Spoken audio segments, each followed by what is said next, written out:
வணக்கம். நீங்கள் இணைந்திருப்பது டான் தமிழ் உலகின் இரவு நேர பிரதான செய்திகளோடு. செய்தியுடன் இணைந்திருக்கும் நான் கேலிஸ் பீட்டர் சேவியர். முதலில் தலைப்புச் செய்திகள்.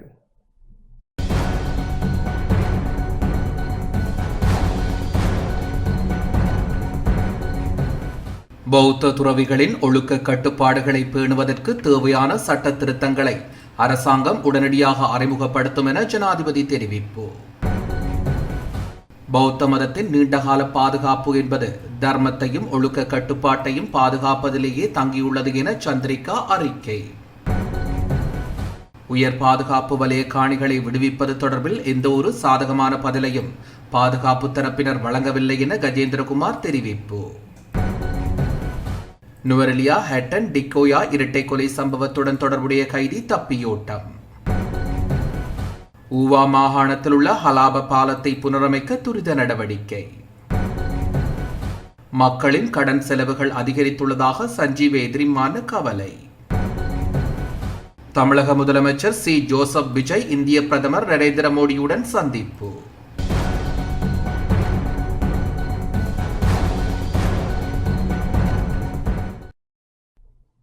தொடர்வது முதன்மை செய்தி.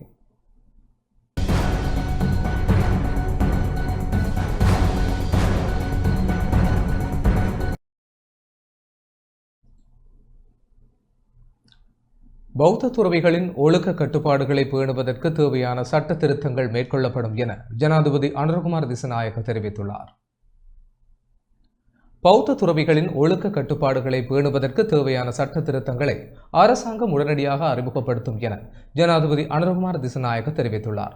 தேசிய வெசாக் விழாவில் உரையாற்றிய ஜனாதிபதி பௌத்த துறவிகளின் ஒழுக்க விவகாரங்களை கையாள்வதற்கான அதிகாரங்களை கொண்ட பௌத்த மத நெறிமுறை பேரவையை மீண்டும் நிறுவுவதற்கும் 1931 ஆண்டின் விகாரை மற்றும் தேவாலயம் சட்டத்தின் திருத்தங்களை மேற்கொள்வதற்கு நடவடிக்கைகள் எடுக்கப்பட்டு வருவதாக குறிப்பிட்டுள்ளார்.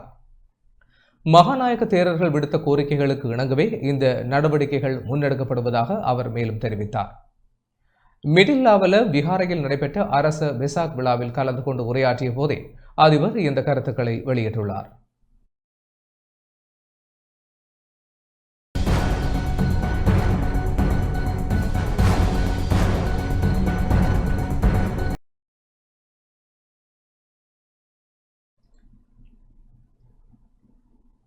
பௌத்த மதத்தின் நீண்டகால பாதுகாப்பு என்பது தர்மத்தையும் ஒழுக்கத்தையும் கட்டுப்பாட்டையும் பாதுகாப்பதிலேயே தங்கியுள்ளது என முன்னாள் ஜனாதிபதி சந்திரிகா தெரிவித்துள்ளார்.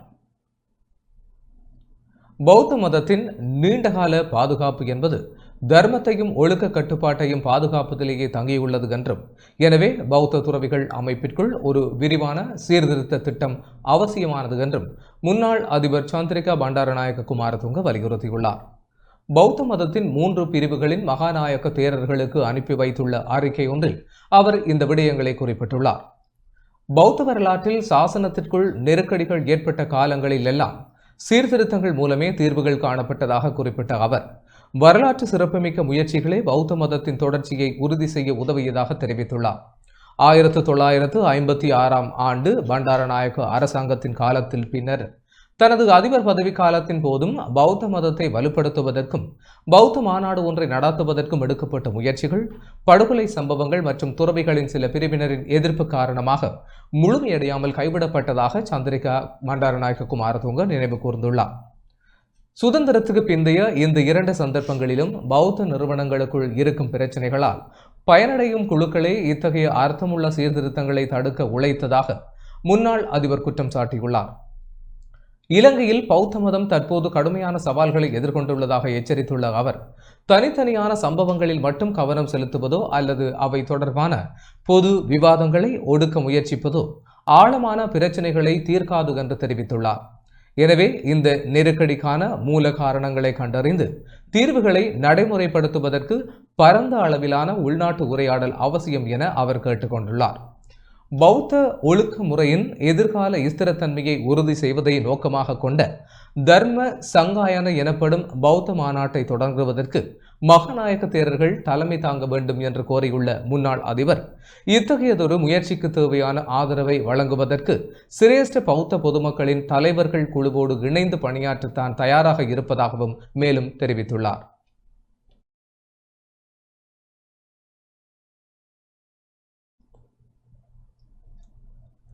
உயர் பாதுகாப்பு வலய காணிகளை விடுவிப்பது தொடர்பில் யாழ்ப்பாணத்தில் பாதுகாப்பு பிரதி அமைச்சரின் பங்கேற்புடன் இடம்பெற்ற கூட்டத்தில் எந்த ஒரு சாதகமான பதிலையும் பாதுகாப்பு தரப்பினர் வழங்கவில்லை என நாடாளுமன்ற உறுப்பினர் கஜேந்திரகுமார் பொன்னம்பலம் தெரிவித்துள்ளார்.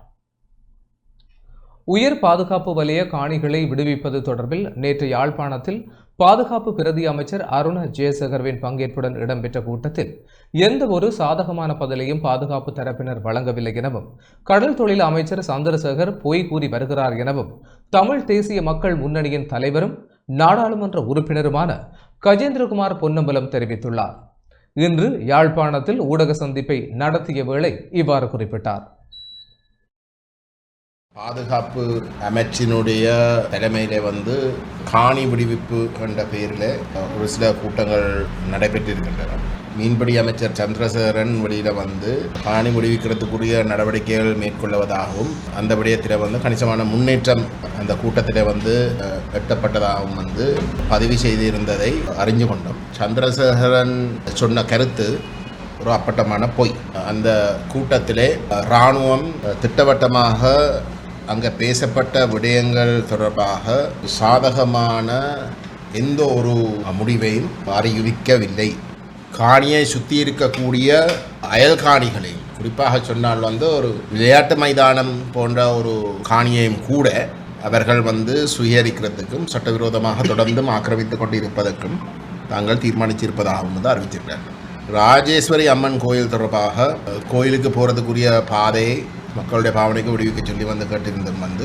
அதில் அடையாள அட்டையை காட்டி அந்த பாதையை பயன்படுத்தலாம் என்று சொல்லப்பட்டிருக்கு அந்த கூட்டத்தில்.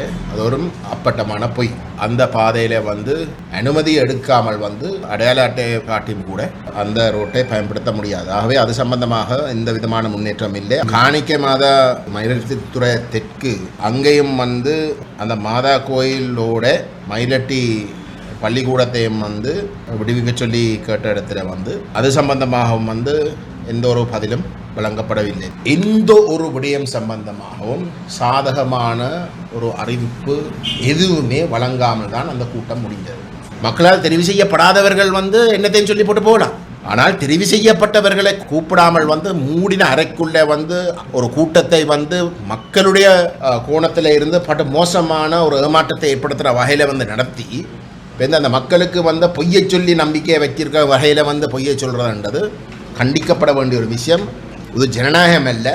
இனிமேலும் வடகிழக்கில் காணி விடுவிப்பு சம்பந்தமாக தொடர்ச்சியாக போராடி வலியுறுத்தி வருகின்ற ஒரு தரப்பண்ட வகையில் தமிழ் தேசிய பேரவையை அரசாங்கம் சாராத ஏனைய கட்சிகளுடைய பிரதிநிதிகள் மக்களால் தெரிவு செய்யப்பட்ட பிரதிநிதியம் இனி அழைக்காமல் இந்த கூட்டம் நடைபெறக்கூடாத விடயத்தையும் நாங்கள் இங்கே பகிரங்கமாக பதிவு செய்ய விரும்புகிறோம். அப்படி நடைபெறுவதாக இருந்தால் அந்த கூட்டம் இந்த மக்களுக்கு தொடர்ச்சியாக ஏமாற்றுறதுக்காக நடைபெறுகின்ற கூட்டமாக மட்டும்தான் அமையலாம் என்றதையும் நாங்கள் எங்களோட மக்களுக்கு சுட்டிக்காட்ட விரும்புகின்றோம். மே 18, 2026 நிகழ்வுகளை ஒட்டி கொழும்பில் நிகழ்வுகள் நடைபெற்றன. ஈழத்தமிழர்களுக்கு நடைபெற்ற இனப்படுகொலை தொடர்பாக விரிவாக கத்தோலிக்க அருள் தந்தை ஜீவந்த பீரிஸ் ஒரு உரையை ஆற்றியிருந்தார். அது மிகவும் ஒரு பெருமதியான ஒரு உரை. அருள் தந்தை ஜீவந்த பீரிஸினுடைய உயிர் பாதுகாக்கப்படணும். உண்மையை பேசியிருக்கிற ஒருவர். அவருடைய உயிர் இன்றைக்கு ஒரு அச்சுறுத்தலுக்கு உட்படுத்துகின்ற வகையிலே இன்றைக்கு தெற்கில் இருக்கக்கூடிய இனவாத சக்திகள் அங்கு ஒரு கருத்துவாக்கம் செய்து கொண்டிருக்கின்ற இந்த சந்தர்ப்பத்தில் அவர் சார்ந்த திருச்சபை அவரை கைவிடக்கூடாது. மக்களின் துன்பம் தாங்க முடியாத அளவுக்கு உயர்ந்துள்ளதாக எதிர்க்கட்சித் தலைவர் தெரிவித்துள்ளார். மக்களின் துன்பம் தாங்க முடியாத அளவுக்கு மாறுவதற்கு முன்பே அவர்களை பாதுகாப்பதே தலைமைத்துவத்தின் பொறுப்பாகும் என எதிர்க்கட்சித் தலைவர் சஜித் பிரேமதாச தெரிவித்துள்ளார். எக்ஸ் தளத்தில் 13 வெளியிட்டு எதிர்க்கட்சித் தலைவர் இதனை குறிப்பிட்டுள்ளார். தொடர்ந்து அவர் தெரிவித்துள்ளதாவது: சர்வதேச நாணய நிதியத்துடன் பங்களாதேஷ் யதார்த்தமானதொரு இணக்கப்பாட்டை எட்டிக்கொள்வதற்கு முயற்சிப்பது அரசியல் காரணங்களுக்காக அல்ல, மாறாக தற்போதைய உலகளாவிய யதார்த்தங்களுக்கு மத்தியில் துன்புறும் சாதாரண மக்களின் சுமையை குறைப்பதற்காக வேண்டியாகும்.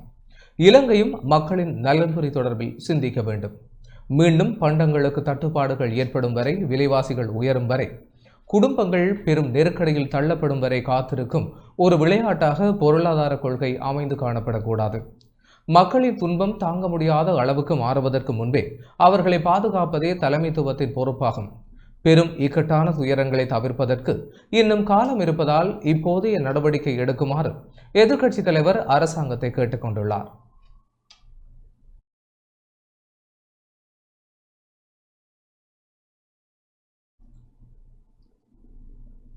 உயிர்த்த ஞாயிறு பயங்கரவாத தாக்குதல்கள் குறித்து ஹேமஸ்ரீ பெர்னாண்டோ மற்றும் பூஜித் ஜெயசுந்தர ஆகியோருக்கு எதிராக தாக்கல் செய்யப்பட்டுள்ள வழக்கினை ஜூன் மாதம் அழைக்குமாறு கொழும்பு நிரந்தர மேல் நீதிமன்ற நீதியரசர்கள் குழாம் உத்தரவிட்டுள்ளது. 2019 ஆண்டு நடத்தப்பட்ட உயிர்த்த ஞாயிறு பயங்கரவாத தாக்குதல்கள் குறித்து முன்னாள் பாதுகாப்பு செயலாளர் ஹேமஸ்ரீ பெர்னாண்டோ மற்றும் முன்னாள் போலீஸ் மா அதிபர் பூஜித் ஜெயசுந்தர ஆகியோருக்கு எதிராக தாக்கல் செய்யப்பட்டுள்ள வழக்கினை எதிர்வரும் ஜூன் மாதம் 12ஆம் தேதி மீண்டும் அழைக்குமாறு கொழும்பு நிரந்தர மேல் நீதிமன்ற நீதியரசர்கள் குழாம் உத்தரவிட்டுள்ளது. முன்கூட்டியே புலனாய்வு எச்சரிக்கைகள் கிடைக்கப்பெற்றிருந்த போதிலும் இந்த தாக்குதல்களை தடுப்பதற்கு தவறியதன் மூலம் தங்களின் கடமைகளை குற்றவியல் ரீதியாக புறக்கணித்தமை உள்ளிட்ட பல்வேறு குற்றச்சாட்டுகளின் கீழ் இவர்களுக்கு எதிராக இந்த வழக்கு தாக்கல் செய்யப்பட்டுள்ளது. கொழும்பு நிரந்தர மேல் நீதிமன்ற நீதியரசர்களான பிரியந்த லியனகே, வீராஜ் வீரசூரிய மற்றும் திலகரத்ன பண்டார ஆகியோர் மூவரடங்கிய நீதியரசர்கள் குழாம் முன்னிலையில் இந்த விவகாரம் இன்றைய தினம் பரிசீலனைக்கு எடுத்துக் கொள்ளப்பட்டது. இதன்போது இருதரப்பு வாதங்களை சமர்ப்பிப்பதற்காக இந்த வழக்கினை எதிர்வரும் ஜூன் மாதம் 12ஆம் தேதி மீண்டும் நீதிமன்றில் அழைக்குமாறு நீதியரசர்கள் குழாம் உத்தரவிட்டுள்ளது.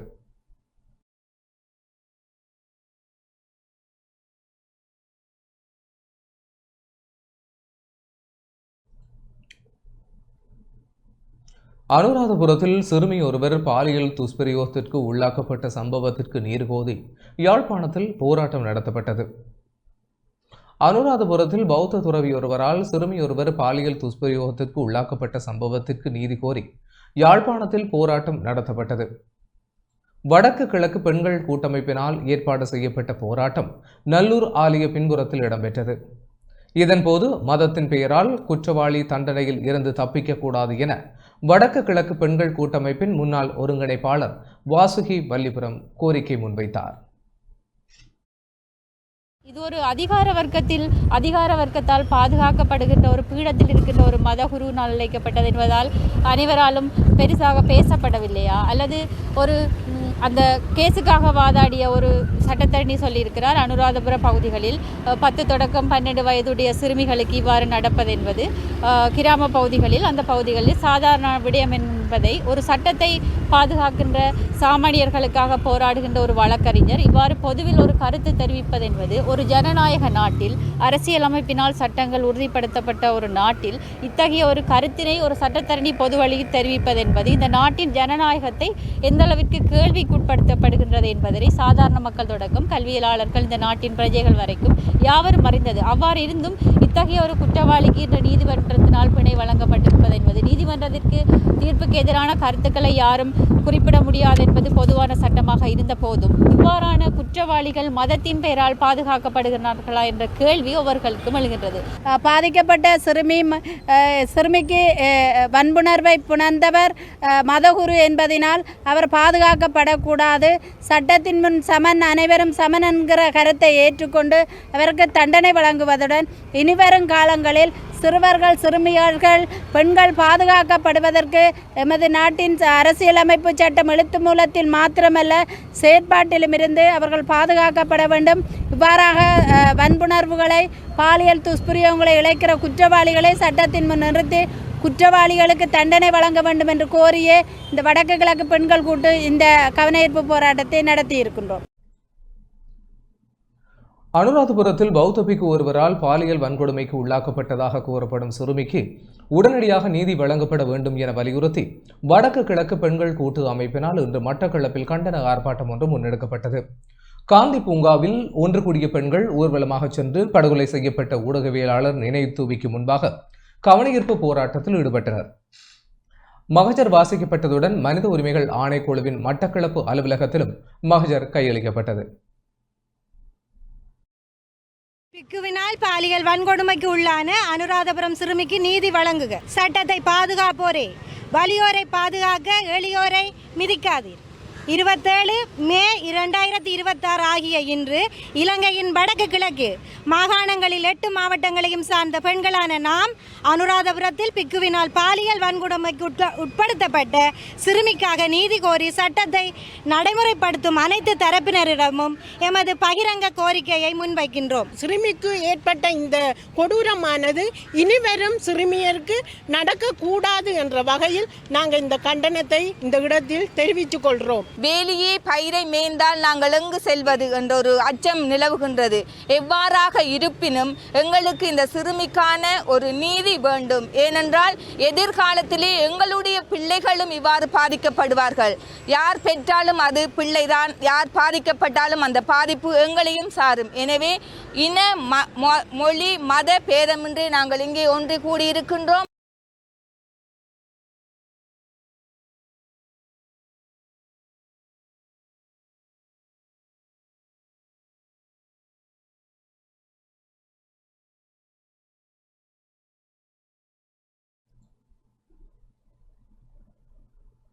மக்களுக்கான சட்ட உதவி மற்றும் விழிப்புணர்வு முகாம் மன்னாரில் இடம்பெற்றது.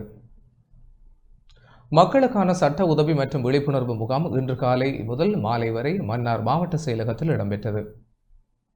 மக்கள் எதிர்நோக்கும் சகலவிதமான பிரச்சினைகளுக்கும் சட்டத்தரணிகளின் சட்ட ஆலோசனை உள்ளடங்கலாக அரச அலுவலகங்களில் இருந்து பெற்றுக்கொள்ள வேண்டிய சகல உதவிகள் குறித்தும் தெளிவுபடுத்தப்பட்டது. மக்கள் எதிர்நோக்குகின்ற பிரச்சினைகளுக்கு சட்டத்தரணிகள் ஊடாக இலவச சட்ட ஆலோசனைகளை பெற்றுக்கொண்டதுடன் அரசு உத்தியோகத்தர்களிடமிருந்து தமது தேவைகளை பெற்றுக்கொண்டனர். இதில் மன்னார் மாவட்ட அரசாங்க அதிபர் கானா கனகேஸ்வரன், உதவி அரசாங்க அதிபர், பிரதேச செயலாளர்கள் பங்கேற்றதுடன் மன்னார், நானாட்டான், முசலி, மாந்தை மேற்கு, மடு ஆகிய பிரதேச செயலக பிரிவுகளில் பாதிக்கப்பட்ட மக்கள் என பலர் பங்கேற்றனர். நீதி அமைச்சுடன் UNDP மற்றும் யூனிசெஃப் இணைந்து ஏற்பாடு செய்த சட்ட உதவி மற்றும் விழிப்புணர்வு முகாமுக்கு ஐரோப்பிய ஒன்றியம் நீதி உதவி வழங்கியுள்ளது.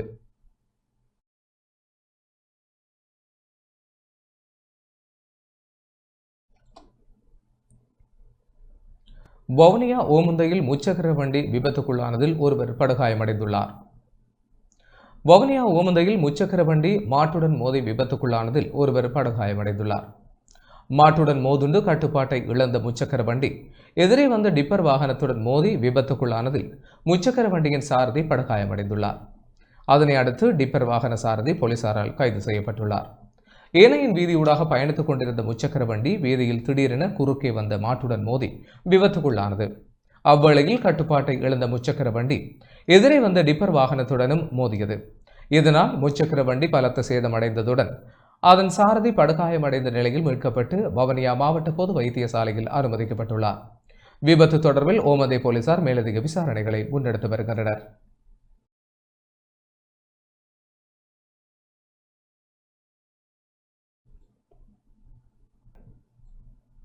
நுவரெலியா ஹேட்டன் டிகோயா இரட்டை கொலை சம்பவத்துடன் தொடர்புடைய கைதி தப்பியோடியுள்ளார். நுவரெலியா மாவட்டம் ஹேட்டன் டிகோயா இரட்டை கொலை சம்பவத்துடன் தொடர்புடையதாக கைது செய்யப்பட்ட சந்தேக நபர் இன்று காலை தப்பியோடியுள்ளதாக தெரிய வருகிறது. உடல் நலக்குறைவு காரணமாக நேற்று கேண்டி தேசிய வைத்தியசாலையில் அனுமதிக்கப்பட்டிருந்த இவர் இன்று அதிகாலை சுமார் 5:45 மணியளவில் வைத்தியசாலையில் இருந்து தப்பிச் சென்றுள்ளதாக தெரிய வருகிறது. ஹேட்டன் டிகோயா பகுதியில் 82 வயதுடைய தம்பதியினரை கூறிய ஆயுதங்களால் தாக்கி கொலை செய்ததாக கூறப்படும் சம்பவத்துடன் தொடர்புடையதாக கூறப்படும் சந்தேக நபரான 37 வயதுடைய நபர் பொதுமக்களின் உதவியுடன் ஹேட்டன் போலீசாரால் கைது செய்யப்பட்டிருந்தமை குறிப்பிடத்தக்கது. இதேவேளை குறித்த நபர் ஹாலி எல, வட்டவளை, விக்டன், லிந்துலை, பொகவந்தலாவ, புலத்சிங்கள, இங்கிரிய, பிலியந்தலை உள்ளிட்ட பகுதிகளில் நடமாடியதுள்ளதுடன் பல குற்ற செயல்களுடன் தொடர்புடையவர் என ஆரம்பகட்ட விசாரணைகளில் தெரிய வந்துள்ளது. குறித்த நபர் தொடர்பில் ஏதேனும் தகவல் கிடைத்தாலோ அல்லது அவரை கண்டாலோ உடனடியாக அருகிலுள்ள போலீஸ் நிலையத்திற்கு தகவல் வழங்குமாறு பொதுமக்களிடம் கேட்டுக்கொள்ளப்பட்டுள்ளது.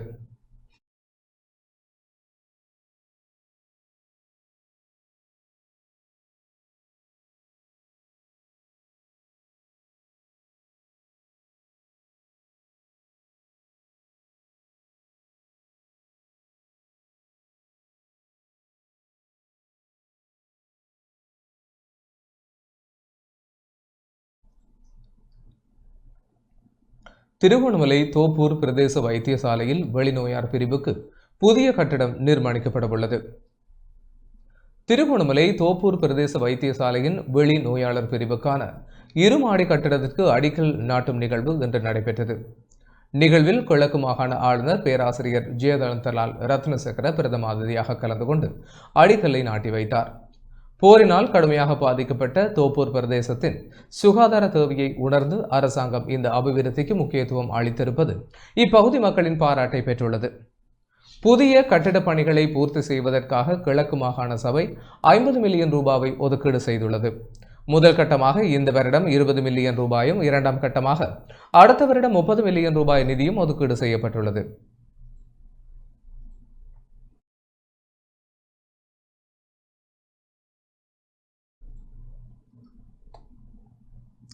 ஊவா மாகாணத்தில் உள்ள ஹலாப பாலத்தை புனரமைக்க துரித நடவடிக்கை எடுக்கப்பட்டுள்ளது. பதுளை மாவட்டம் ஊவா மாகாணத்தில் உள்ள வரலாற்று சிறப்புமிக்க ஹலாப பாலத்தை புனரமைப்பதற்கான நடவடிக்கைகளை முன்னெடுக்கும் நோக்கில் அமைச்சர் சமந்த வித்யாரத்ன தலைமையிலான அரசு அதிகாரிகள் குழு ஒன்று விசேட கள ஆய்வை மேற்கொண்டிருந்தனர். நூற்றாண்டுகளை கடந்த வரலாற்றை கொண்ட இப்பாலம் ஹாலியல, ஊவா, பரணகம ஆகிய பகுதிகளை இணைக்கும் குறுகிய வீதியாக அமைந்துள்ளது. இரும்பு மரப்பலகைகள் கொண்டு அமைக்கப்பட்டுள்ள இப்பாலம் நீண்ட காலமாக உரிய பராமரிப்பு இல்லாமையினால் சேதமடைந்து காணப்படுகின்ற போதிலும் அப்பகுதி மக்கள் உயிர் ஆபத்தை பொருட்படுத்தாமல் இப்பாலத்தை பயன்படுத்தி வருகின்றனர். இப்பாலத்தை விரைவாக புனரமைப்பதற்கு ஊவா மாகாணத்தின் சுற்றுலா அமைச்சகம் 50 லட்சம் ரூபாய் நிதி ஒதுக்கீடு செய்துள்ளதாகவும் தெரிய வருகிறது. இவ்விஜயத்தின் போது கபில ஜெயசேகர, அமைச்சர்களான சமந்த வித்யாரத்ன, கினிதும சுனில் செனவி, ஹாலியல பிரதேச சபை தலைவர், உறுப்பினர்கள், தொல்பொருள் துறை அதிகாரிகள், பதுளை மாவட்ட செயலாளர், பிரதேச செயலக அதிகாரிகள் உட்பட பலர் கலந்து கொண்டவை குறிப்பிடத்தக்கது.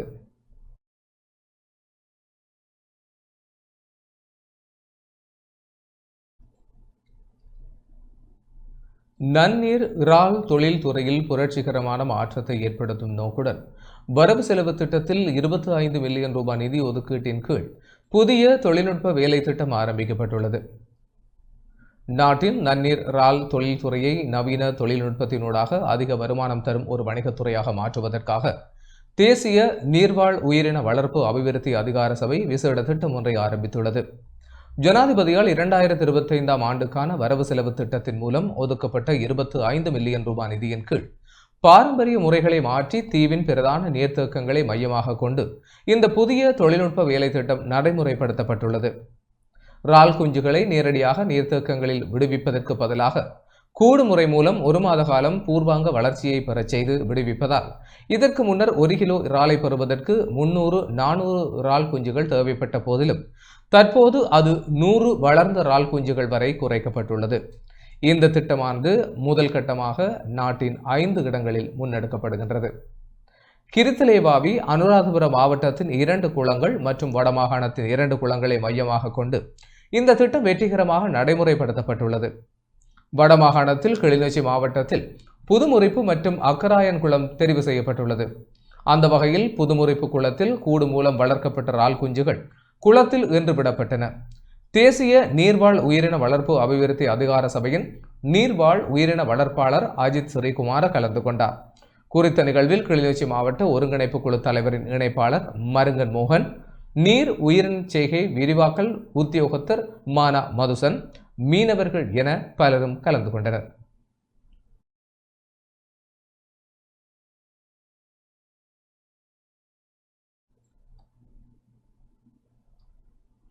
அரசாங்கத்தை விரட்டியடிப்பதற்கு மக்களுக்கு எவ்வித தேவையும் இல்லை என ஜனாதிபதி அனுரகுமார திசாநாயக்க தெரிவித்துள்ளார்.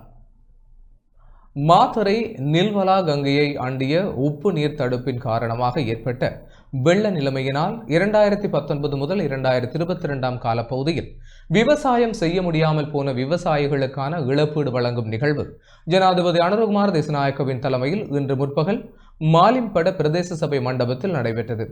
இங்கு உரையாற்றிய ஜனாதிபதி அனுரகுமார திசாநாயக்க, மக்களின் அரசாங்கமும் ஒழுக்கத்துடனான வலுவான பொருளாதாரமும் தற்போது நாட்டில் கட்டியெழுப்பப்பட்டுள்ளதால் மக்களுக்கு ஏற்பட்ட பாதிப்பிற்காக வரலாற்றில் அதிகூடிய இழப்பீட்டுத் தொகையை வழங்க முடிந்துள்ளதாக குறிப்பிட்டார். ஏதேனும் ஒரு பாதிப்பு ஏற்பட்டு குறுகிய காலத்திற்குள் இழப்பீடு வழங்கப்பட வேண்டும் என்பதே அரசாங்கத்தின் நிலைப்பாடாகும். மக்கள் எதிர்கொள்ளும் உடனடி பிரச்சினைகளுக்கு தீர்வுகளை வழங்கும் அதேவேளை படிப்படியாக அவர்களின் பொருளாதாரத்தை வலுப்படுத்தி தேசிய பொருளாதாரத்தில் அவர்களை பங்காளிகளாக்கும் வேலை திட்டத்தை அரசாங்கம் தற்போது ஆரம்பித்துள்ளது என ஜனாதிபதி தெரிவித்துள்ளார். இதற்கமைய சிறு வர்த்தகர்களுக்கு கடனுதவி வழங்குவதற்காக கைத்தொழில் அமைச்சின் கீழ் 90,000 மில்லியன் ரூபாய் ஒதுக்கீடு செய்யப்பட்டுள்ளதுடன் கிராமப்புற மக்களின் பொருளாதாரத்தை வலுப்படுத்துவதற்காக நடைமுறைப்படுத்தப்படும் சமூக சக்தி வேலை திட்டத்திற்காக 2025 ஆண்டுக்கு 25 பில்லியன் ரூபாய் ஒதுக்கப்பட்டுள்ளது என்றும் ஜனாதிபதி சுட்டிக்காட்டினார். நாட்டில் வரலாற்றில் பல தசாப்தங்களுக்கு பின்னர் முக்கிய பொருளாதார காரணிகள் பலவற்றில் தற்போது பாரிய முன்னேற்றம் ஏற்பட்டுள்ளதாக சுட்டிக்காட்டிய ஜனாதிபதி பொருளாதார தரவுகளைப் போலவே மக்களின் வாழ்க்கை தரம் எவ்வளவு தூரம் இலகுவாகிறது என்பதை கொண்டே நாட்டின் பொருளாதார வளர்ச்சி பிரதிபலிக்கிறது என குறிப்பிட்டார். மக்களுக்கு பொறுப்பு கூறும் மக்களுக்கான தற்போதைய அரசாங்கத்தை விரட்டியடிப்பதற்கு மக்களுக்கு எவ்வித தேவையும் இல்லை எனவும் அதற்காக கனவு காண்பவர்கள் திருடர்களும் ஊழல்வாதிகளும் போதைப்பொருள் வர்த்தகர்களுமே ஆவர் என்றும் ஜனாதிபதி வலியுறுத்தினார். அவர்கள் செய்த ஊழல் மோசடிகள் குறித்த குற்றச்சாட்டுகள் நீதிமன்றத்தின் முன்னிலையில் விசாரணைக்கு எடுத்துக் கொள்ளப்படும் போது அவர்கள் பதற்றமடைந்து பல்வேறு பொய் பிரச்சாரங்களை பரப்பி வருவதாகவும், எனினும் தற்போதைய அரசாங்கம் மக்களின் நம்பிக்கையை வென்று மேலும் முன்னோக்கி சென்று கொண்டிருப்பதாகவும் ஜனாதிபதி தெரிவித்தார்.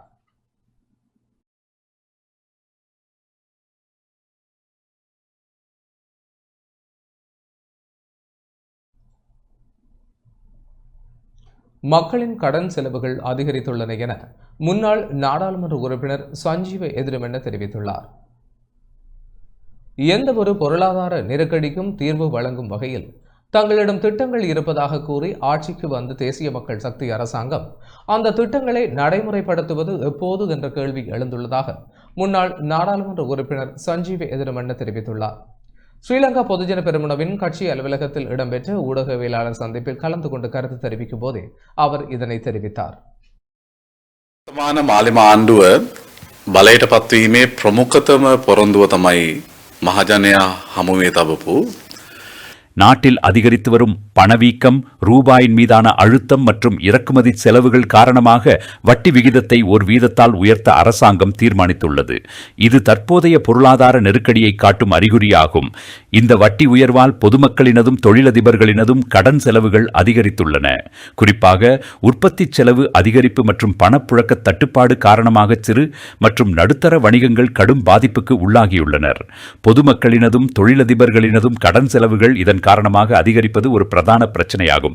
நான் முன்னரே குறிப்பிட்டது போல குறிப்பாக சிறு மற்றும் நடுத்தர அளவிலான வியாபாரிகள் இதன் காரணமாக கடும் நெருக்கடிக்கு முகம் கொடுத்து வருகின்றனர். உற்பத்தி செலவு அதிகரிப்பது, முதலீடுகள் குறைவது, பணப்புழக்கம் குறைவது ஆகிய அனைத்தும் பொருளாதார நெருக்கடியின் குணாதிசயங்களோடுதான் இந்த தருணத்தில் நாடு முன்னோக்கி சென்று கொண்டிருக்கின்றது. ஆட்சிக்கு வருவதற்கு முன்னர் எந்த ஒரு நெருக்கடியையும் சமாளிக்க தமக்கே உரிய தனித்துவமான தீர்வு மாதிரி தங்களிடம் இருப்பதாக தேசிய மக்கள் சக்தி அரசாங்கம் மக்களுக்கு சத்தியம் செய்தது. ஆனால் தற்போது நடைமுறையில் அதற்கான எந்த ஒரு செயல்பாட்டையும் காணவில்லை. විසඳුම් ආකෘතියක් තිබෙනවායි කියලා මේ ආණ්ඩුව මහජනයාට සපත කළා තමයි බලයට ආවේ. லஞ்ச ஊழல் ஒழிப்பு ஆணைக்குழுவினால் அறிமுகப்படுத்தப்பட்டுள்ள சொத்துக்கள் மற்றும் பொறுப்புகளை பிரகடனம் சமர்ப்பிப்பதற்கான மின்னணு முறைமை குறித்து சமூக வலைதளங்களில் தவறான வழிகாட்டல்களை பொதுமக்கள் நம்ப வேண்டாம் என அந்த ஆணைக்குழு எச்சரித்துள்ளது. லஞ்ச ஊழல் ஒழிப்பு ஆணைக்குழுவினால் அறிமுகப்படுத்தப்பட்டுள்ள சொத்துக்கள் மற்றும் பொறுப்புகள் பிரகடனங்களை சமர்ப்பிப்பதற்கான மின்னணு முறைமை குறித்து சமூக வலைதளங்கள் உள்ளிட்ட வெளிப்பிரிவினரால் பரப்பப்படும் உத்தியோகபூர்வமற்ற மற்றும் தவறான வழிகாட்டல்களை பொதுமக்கள் நம்ப வேண்டாம் என அந்த ஆணைக்குழு எச்சரித்துள்ளது. இந்த இணையவழி பிரகடன தளத்தை எவ்வாறு அணுகுவது மற்றும் இயக்குவது என்பது குறித்து ஆணைக்குழுவுடன் எவ்வித தொடர்பும் இல்லாத சில வெளித்தரப்பினர் வழிகாட்டல்களை வழங்கி வருவதாகவும், அவற்றில் சில தகவல்கள் தவறானவை மற்றும் அங்கீகரிக்கப்பட்ட நடைமுறைகளுக்கு முரணானவை என்றும் ஆணைக்குழு விடுத்துள்ள விசேட அறிக்கையில் சுட்டிக்காட்டப்பட்டுள்ளது.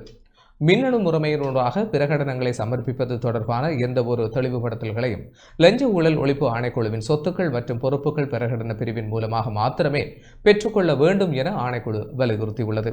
எனவே இந்த மின்னணு பிரகடன தளம் தொடர்பான உதவிகளை பெற்றுக்கொள்வதற்கு 07670119554 மற்றும் 0112587284 ஆகிய உத்தியோகபூர்வ ஹாட்லைன் தொலைபேசி எண்களை மாத்திரம் தொடர்பு கொள்ளுமாறு பொதுமக்கள் அறிமுகப்படுத்தப்பட்டுள்ளனர்.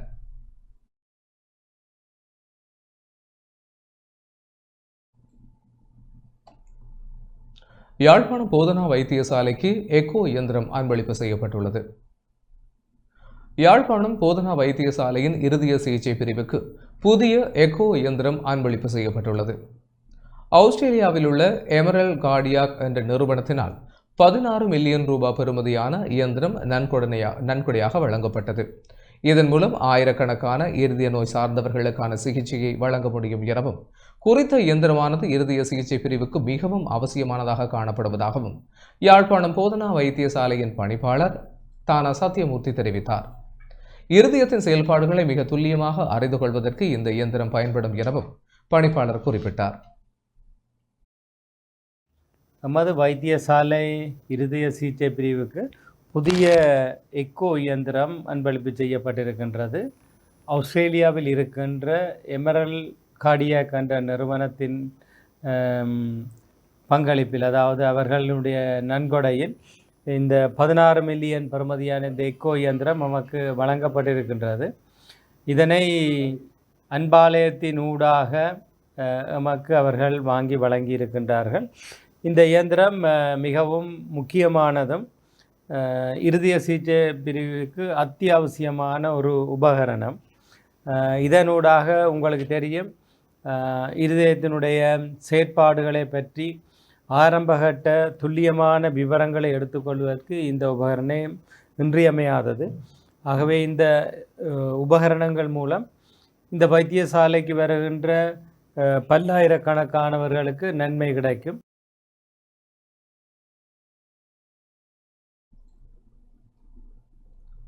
நுவரெலியா ஹேட்டனில் இருந்து கொழும்புக்கு பெற்றோரை தனியாக பார்வையிடச் சென்ற முற்பட்ட சிறுவன் போலீசாரிடம் ஒப்படைக்கப்பட்டார். நுவரெலியா மாவட்டம் ஹேட்டன் பகுதியில் உள்ள பாடசாலை ஒன்றில் கல்வி கற்கும் 7 வயதுடைய பாடசாலை மாணவன் ஒருவன் ஹேட்டன் பேருந்து நிலையத்தில் வைத்து மீட்கப்பட்டு ஹேட்டன் போலீசாரிடம் ஒப்படைக்கப்பட்டுள்ளார். இச்சம்பவம் தொடர்பில் மேலும் தெரிய வருவதாவது, ஹட்டன் இலங்கை போக்குவரத்து சபைக்கு சொந்தமான பேருந்து நிலைய நேர காப்பாளரின் சாதுரியமான செயலினாலேயே இந்த சிறுவன் பத்திரமாக மீட்கப்பட்டுள்ளார். கொழும்பு பகுதியில் தங்கி வேலை செய்து வரும் தனது பெற்றோரை பார்ப்பதற்காக தான் தனியாக பேருந்து மூலம் கொழும்புக்கு செல்லப் போவதாக அந்த சிறுவன் நேர காப்பாளரிடம் தெரிவித்துள்ளார். மேலும் கொழும்பு செல்வதற்காக தனது பெரியம்மா தனக்கு காசு கொடுத்ததாகவும் அச்சிறுவன் குறிப்பிட்டுள்ளார்.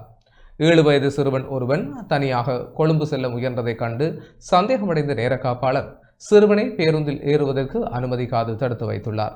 பின்னர் இதுகுறித்து உடனடியாக ஹேட்டன் போலீசாருக்கு தகவல் வழங்கியதை அடுத்து சம்பவ இடத்திற்கு விரைந்த போலீசார் அதிகாரிகளிடம் அச்சிறுவன் பத்திரமாக ஒப்படைக்கப்பட்டார்.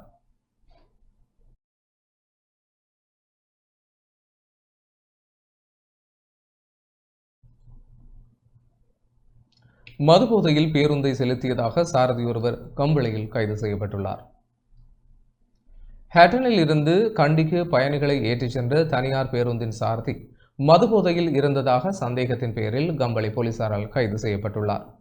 கம்பளை போலீசாரால் முன்னெடுக்கப்பட்ட திடீர் சோதனை நடவடிக்கையின் போது பேருந்தின் சாரதி மதுபோதையில் இருந்ததாக சந்தேகிக்கப்படுகிறது.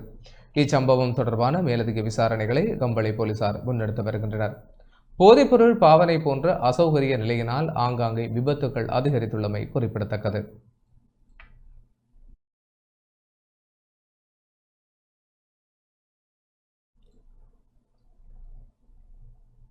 அமைச்சர் விஜித ஹேரத் நியூசிலாந்து வெளிவிவகார அமைச்சருடன் பேச்சுவார்த்தை நடத்தியுள்ளார். நியூசிலாந்திற்கு உத்தியோகபூர்வ விஜயம் மேற்கொண்டுள்ள வெளிவிவகார அமைச்சர் விஜித ஹேரத் அந்நாட்டின் வெளிவிவகார அமைச்சர் வின்ஸ்டன் பீட்டர்ஸை சந்தித்து பேச்சுவார்த்தை நடத்தியுள்ளார். இதுகுறித்து தனது உத்தியோகபூர்வ எக்ஸ் தளத்தில் பதிவொன்றை இட்டுள்ள அமைச்சர் விஜித ஹேரத் அவர்கள் இந்த உத்தியோகபூர்வ விஜயத்திற்கான அழைப்பை விடுத்தமைக்காகவும் அவருக்கு இலங்கை தூதுக்குழுவினருக்கிடையே மதிய உணவு விருந்தளித்தமைக்காகவும் அமைச்சர் பீட்டர்ஸுக்கு தமது நன்றியை தெரிவித்துள்ளார். அமைச்சர் ஹேரத்தின் கூற்றுப்படி இரு அமைச்சர்களும் அரசியல் உறவுகள், வர்த்தகம், விளையாட்டு, ஆளுமை மற்றும் நியூசிலாந்தில் வாழும் இலங்கை சமூகம் உள்ளிட்ட இருதரப்பு விவகாரங்கள் பல குறித்து கலந்துரையாடியுள்ளனர். தற்போதைய உலகளாவிய மற்றும் பிராந்திய முன்னேற்றங்கள் மற்றும் அவற்றின் தாக்கங்கள் குறித்தும் இரு அமைச்சர்களும் கருத்துக்களை பரிமாறிக்கொண்டதாக அந்த அறிக்கையில் மேலும் தெரிவிக்கப்பட்டுள்ளது.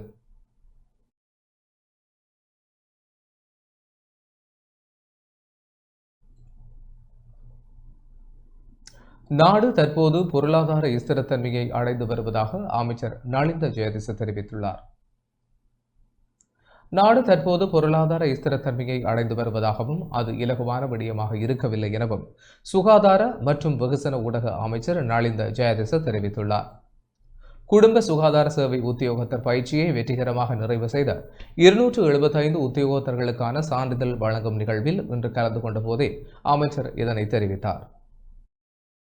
ලදරු සෞඛ්‍යයේ ලබාගත් ජයග්‍රහණවල ඉතා වැඩි පංගුවක් ඔබ මහන්සියෙන් ඔබේ පරම්පරා කීපයක් கொழும்பு தேசிய வைத்தியசாலையின் புதிய வெளிநோயாளர் பிரிவு கேட்போர் கூடத்தில் வைபவம் இடம்பெற்றது. இதன்போது கருத்து வெளியிட்ட அமைச்சர், உலக சுகாதார ஸ்தாபனத்தினால் இவ்வருடம் நடைபெற்ற உலக சுகாதார மாநாட்டில் இலங்கையின் இலவச சுகாதார சேவைக்கு விசேட மதிப்பீடு வழங்கப்பட்டுள்ளது. மேலும் குடும்ப சுகாதார சேவை உத்தியோகத்தர்களின் சேவைக்காக நாட்டுக்கு பெரும் கௌரவம் வழங்கப்பட்டது. குடும்ப சுகாதார சேவை அதிகாரிகள், குறிப்பாக இளம் பெண்கள் மற்றும் தாய்மார்கள் வீடுகளுக்கு சென்று மக்களுடன் மிகவும் நெருக்கமாக பணியாற்றி அவர்களுக்கு தாய்மார்களாகவும் தோழிகளாகவும் சகோதரிகளாகவும் ஆகின்றனர். இவ்வாறு அவர்கள் வழங்கும் சேவையை மக்கள் பெரிதும் பாராட்டுகிறார்கள். இந்த நாட்டில் உள்ள குடும்ப சுகாதார சேவை தொற்றா நோய்கள் பிரச்சினையை தீர்ப்பதில் தற்போது ஒரு சிறந்த முன்மாதிரியாக திகழ்கிறது. புதிதாக நிறுவப்பட்ட சுகாதார மற்றும் நல்வாழ்வு மையங்களில் உள்ள குடும்ப சுகாதார சேவை அதிகாரிகளுக்கும் ஒரு முக்கிய பங்கு வழங்கப்படும். எதிர்காலத்தில் குடும்ப சுகாதார சேவை அதிகாரிகளின் சேவைகளுக்காக அவர்களுக்கு மோட்டார் சைக்கிள்கள் வழங்கவும், அடுத்த ஜனவரியில் வழங்கப்பட வேண்டிய சம்பள உயர்வை வழங்கவும் நடவடிக்கை எடுக்கப்படும். ඒකටයි අවශ්‍ය කරන පුහුණුව ලබා දීලා ඔබට මේ සහතික පත්‍රය ලබා දෙන්නේ පෞල් සෞඛ්‍ය ධාරණ හැටියට. நாட்டில் 203 பேர் மூளை காய்ச்சலால் பாதிக்கப்பட்டுள்ளனர். நாட்டின் பல்வேறு பகுதிகளில் இருந்து இதுவரை 203 பேர் மூளை காய்ச்சல் நோயால் பாதிக்கப்பட்டுள்ளதாக சுகாதார அமைச்சு தெரிவித்துள்ளது. மூளை காய்ச்சல் நோய் தொற்றுக்கள் தினியாய, தியத்தலாவு, ரிபில்லகஸ்கட மற்றும் கண்டி உள்ளிட்ட பகுதிகளில் இருந்து பதிவாகியுள்ளதாக சுகாதார பிரதி அமைச்சர் மருத்துவர் ஹான்சக விஜயமுனி தெரிவித்துள்ளார். இந்நிலையில் குறித்த நோய் தொடர்பில் பொதுமக்கள் தேவையற்ற அச்சம் கொள்ள வேண்டாம் என்றும் அவர் வலியுறுத்தியுள்ளார். அத்துடன் நோய் பரவலை கட்டுப்படுத்த தேவையான சுகாதார நடவடிக்கைகள் முன்னெடுக்கப்பட்டு வருவதாகவும் மக்கள் சுகாதார வழிகாட்டுதல்களை பின்பற்றுமாறும் சுகாதார அதிகாரிகள் கேட்டுக்கொண்டுள்ளனர்.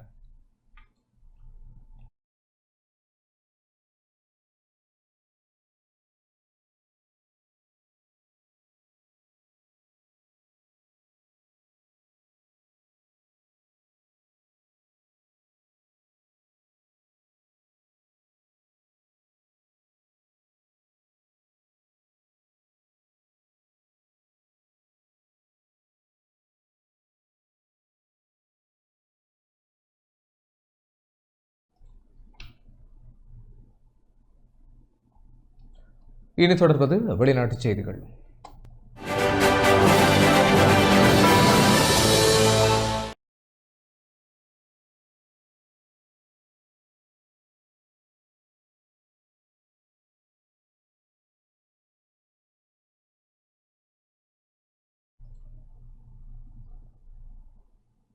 தமிழக முதலமைச்சர் சி ஜோசப் விஜய் இந்திய பிரதமர் நரேந்திர மோடியை சந்தித்துள்ளார். டில்லிக்கு விஜயம் மேற்கொண்டுள்ள தமிழக முதலமைச்சர் சி ஜோசப் விஜய் இந்திய பிரதமர் நரேந்திர மோடியை சந்தித்துள்ளார். டெல்லியில் உள்ள தமிழ்நாடு இல்லத்தை சென்றடைந்த முதலமைச்சருக்கு அரசு மரியாதை அளிக்கப்பட்டது. அதன் பின்னர் இன்று மாலை 4:10 மணியளவில் அங்கிருந்து புறப்பட்ட முதலமைச்சர் விஜய் பிரதமர் அலுவலகத்தில் பிரதமர் நரேந்திர மோடியை சந்தித்தார். இன்று காலை முதலமைச்சர் விஜய் தனி விமானம் மூலம் சென்னை விமான நிலையத்தில் இருந்து டெல்லிக்கு விஜயம் செய்தமை குறிப்பிடத்தக்கது.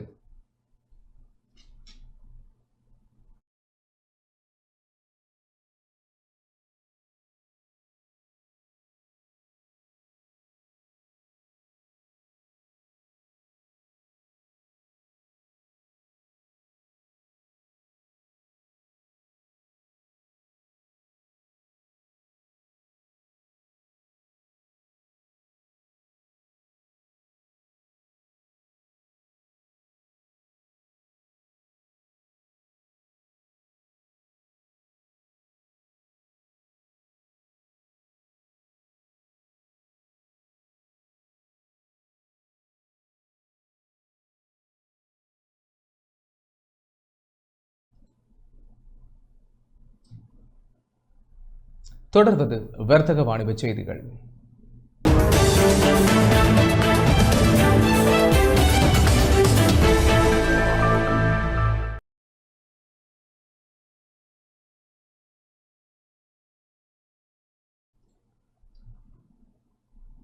ரத்மலானை விசேட தேவையுடையவர்களுக்கான பாடசாலைக்கு அத்தியாவசிய உபகரணங்கள் வழங்கப்பட்டன. இந்த புண்ணிய நிகழ்வில் தேசிய லுத்தர் சபையின் தலைவர் MTCA பெரேரா, தேசிய லுத்தர் சபையின் பொது முகாமியாளர் AM அரீஃப், தேசிய லுத்தர் சபையின் மேலதிக பொது முகாமியாளர் சட்டத்தரணி சஞ்சீவ எதிரிசிங்க, தேசிய லுத்தர் சபையின் உதவி பொது முகாமியாளர், தேசிய லுத்தர் சபை பணியாளர்கள், தேசிய லுத்தர் சபையின் கொழும்பு மாவட்ட பிராந்திய முகாமியாளர்கள் ஆகியோர் கலந்து கொண்டு ரத்மலானை பார்வையற்றோர், செவித்திறன் மற்றும் பேச்சுத்திறன் குறைபாடுடையோர் பாடசாலையில் இந்த நிகழ்வு நடைபெற்றது. தினந்தோறும் வெற்றியாளர்களை உருவாக்கி இலங்கையின் பல பகுதிகளில் வாழும் பொதுமக்களின் கனவுகளை நனவாக்கி வரும் தேசிய லுத்தர் சபை அதில் மட்டும் நின்றுவிடாது சமூக பொறுப்புணர்வுடன் செயல்படும் பெருமைக்குரிய நிறுவனமாக திகழ்ந்து வருகிறது.